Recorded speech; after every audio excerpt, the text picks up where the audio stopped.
So basically आता मी आंबोलीत फुल time naturalist म्हणून काम करतोय.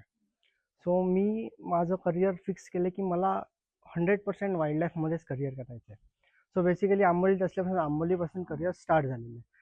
पण अदर दॅन आंबोली मी आता आंबोली तर पूर्ण एक्सप्लोर होतच आहे. अदर दॅन आंबोली माझे प्लॅन्स चालू आहेत की मी आता गोव्याला प्लॅन करतोय. सो काही 1-2 वर्ष आमचा आता गोव्यात स्टडी चालू आहे.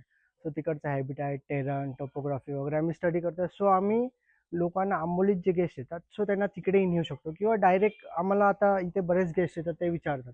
सो गोव्याला पण आम्हाला करायचं आहे. सो मी तिथे एक्सटेंड करू शकतो. म्हणजे माझ्या फील्डला मला एक हे मिळालं. आणि आंबोलीत आमचे काही रिसर्च किंवा माझं असं डोक्यात प्लॅन चालूच आहे की काही ना काही नवीन ॲक्टिव्हिटी मिळते त्याच्यावरती मला फोकस करायचा आहे किंवा त्याच्यात काय मी रिसर्च करू शकतो. हा रिसर्चचा पार्ट झाला. तर त्याच्यात मी पुढे करू शकतो.